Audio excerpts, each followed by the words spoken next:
So, meine lieben Freunde der leichten EDV, dann mal willkommen zurück auf den Kanal Computersachen.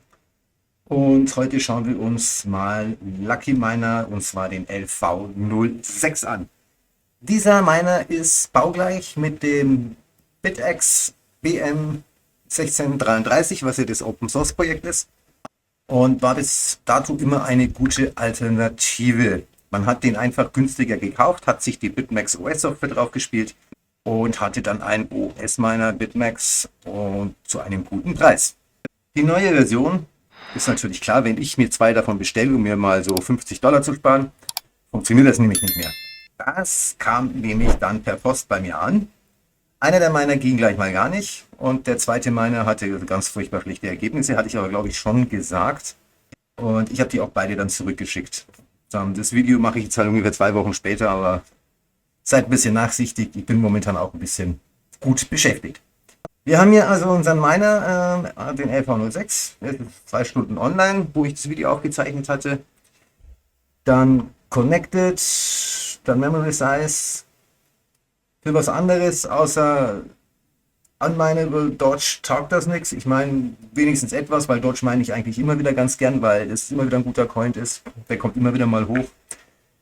Und dann haben wir noch Power Control, die Core Volt und den Fanspeed. Fanspeed ist ein Zwei-Draht-Lüfter, den könnt ihr also auch vergessen. Der hat keine Temperaturkontrolle für automatische Temperaturregelung. Abhaken, Leute, geht nicht. Ist nicht drin. So, und dann beachten wir auch hier unten, wir können uns noch Show Logs anzeigen lassen. Das heißt, wir können uns Loganträge anzeigen lassen. Darunter ist nichts mehr. Da kommt nichts mehr. Dann haben wir oben noch Restart-Button. Dann gehen wir mal auf Settings. Ich kann für das Gerät also kein Netzwerk BIOS-Namen vergeben. Das heißt, die Geräte heißen alle gleich in meinem Netzwerk, unterscheiden sich nur anhand der IP-Adresse, die sie bekommen. Dann kann ich den Screen umdrehen, dann gebe ich meine Vivi-Daten ein, damit er sich mit Wi-Fi verbindet. Dann gebe ich meine Sachen ein, mein User, mein Pool und so weiter. Dann die Frequency Default, die wurde völlig falsch eingestellt geliefert. Und die Core-Fault-Tage, die lief, glaube ich, auf 1000 oder sowas eingestellt. Die muss ich dann erst einmal umstellen, damit das Ding überhaupt ein bisschen Ertrag gebracht hat. Dann haben wir intern Fan, können wir noch machen, die Polarität umkehren. Und Automatical Fan Control, wie gesagt, zwei Drahtlüfter, ist nichts mit automatisch. Schummelei. Ist aber bei BitX, muss ich dazu sagen, das gleiche. Und dann schauen wir hier unten, ist nichts. Hier unten gibt es nichts. Hier gibt kein Update oder sowas, ne? Update ist ein ganz gutes Stichwort. Da muss ich euch jetzt ganz kurz einen Beitrag reinschieben. Das ist keine bezahlte Werbung. Es ist ein ganz wichtiger Hinweis bei Minitools. Die haben sich mit 11 weiteren Anbietern zusammengetan und machen exklusive Thanksgiving Giveaways. Das heißt, ihr bekommt hier Premium-Markensoftware zum Nulltarif. Guckt euch den Link auf meinen Blogbeitrag an, guckt unten in der Videobeschreibung, holt euch die kostenlose Software. Leute, das ist ein Riesending. Ich habe auch noch ein eigenes Video dazu gemacht. Und jetzt zurück zu meiner. Dann gehen wir nochmal auf Schwarm. Hier unten ist also auch nichts. Ich komme gleich darum, warum ich immer auf diesen Bereich hier unten hinweise. Fügen wir bei Schwarm mal einen anderen meiner BitMax BitX OS hinzu. So, und schon sehen wir hier unter IP-Adresse unsere IP-Adresse, die Hashrate, die er momentan bringt, die Zeit, die er online ist, Power, Temperatur. Ich kann hier den Miner bearbeiten, die Einstellungen, und hier kann ich ihn neu starten. Removen brauche ich den Miner nicht, weil er nämlich gar nicht angezeigt wird. Hier steht nämlich nichts drin. Ich habe euch ein bisschen reingelegt, okay. Also Schwarm funktioniert auch nicht. So, das sagt uns, diese Software ist grottenschlecht. Es gibt keine Möglichkeit mehr, den Miner mit der Firmware OS zu flashen. Ich weiß nicht, wie das dann später läuft, wenn man da ein Update kriegt. Ich will es auch gar nicht rauskriegen. Also hier könnt ihr das nicht machen. Wenn die Updates automatisch eingespielt werden und da irgendein Bug drin ist, dann läuft halt euer Miner nicht mehr. Also, ja. Oder es gibt gar keine Updates mehr für die Dinger. Ich weiß es nicht, kann ich euch nicht sagen. Ich habe es jetzt nicht rausbekommen. Das Austauschen der Software zu der besseren OS-Software von BitMax ist also auch nicht mehr drin. Das ist diese hier. Das ist ein vergleichbarer Rechner. Das ist auch ein BM1366, ne? Und Gehen wir mal aufs Dashboard. Der meint jetzt hier zum Beispiel Binance seit einer Ewigkeit und da haben wir 276 Hashes. Da seht ihr mal, das ist also nicht die Welt, da ist es mit dem Auszahlungspool wirklich sehr wichtig, dass ein Pool wie Binance läuft, wo ich am Tagesende meine gemeinten Guthaben ausbezahlt bekomme.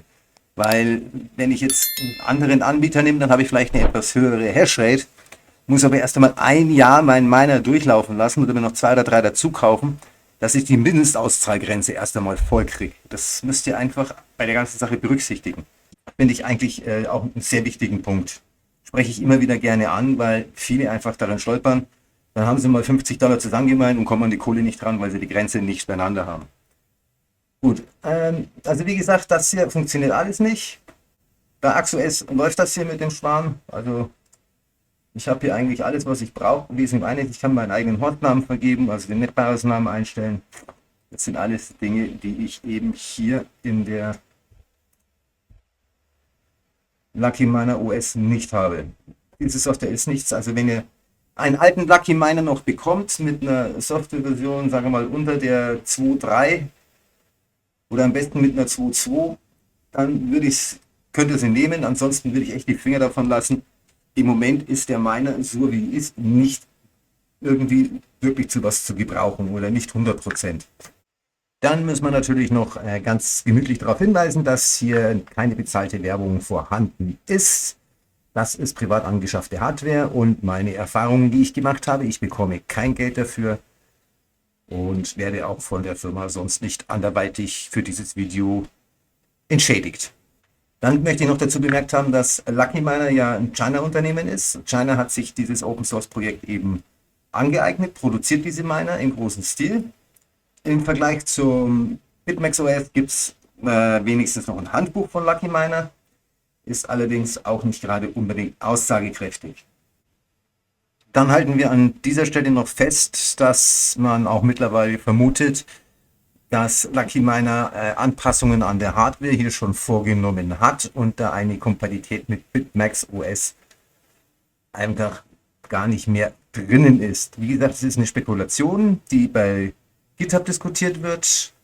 Muss man abwarten, kann man so noch nicht sagen. Ansonsten, wie gesagt, gibt es lieber 50 Euro mehr aus oder 25 $, mehr aus und kauft euch den BitMax, den Originalen und dann ist okay. Aber wie gesagt, so könnt ihr mit dem Ding nichts anfangen.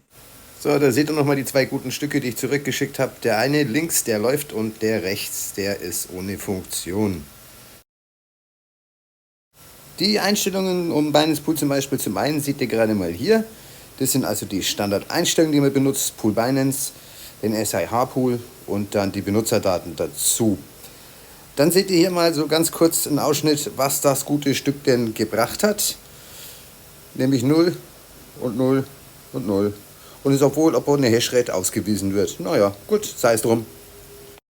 Sollte dir das Video gefallen haben, würde ich mich über ein Like sehr freuen. Ein Abo für den Kanal wäre riesig und wenn du die Glocke aktivierst, verpasst du auch kein weiteres Video mehr auf diesem Kanal.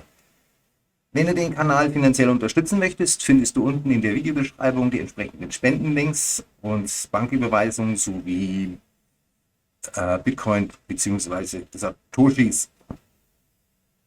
Ansonsten, wenn ihr generell Probleme mit eurem Computer habt oder Fragen oder Hilfe benötigt, könnt ihr euch vertrauensvoll an die KSC wenden. Die verlinke ich auch nochmal unten in der Videobeschreibung. Dort werdet ihr geholfen bei 25 Euro die Stunde. Auftrag gegen Rechnung, keine Vertragsbindung, keine Abos, keine Mitgliedschaft, keine Hakenecken und Ösen. Ansonsten findest du weitere Hinweise und Tipps und Links natürlich noch im Blogbeitrag auf meiner Homepage, der auch unten in der Videobeschreibung verlinkt ist. In diesem Sinne, gehabt euch wohl und bis zum nächsten Video.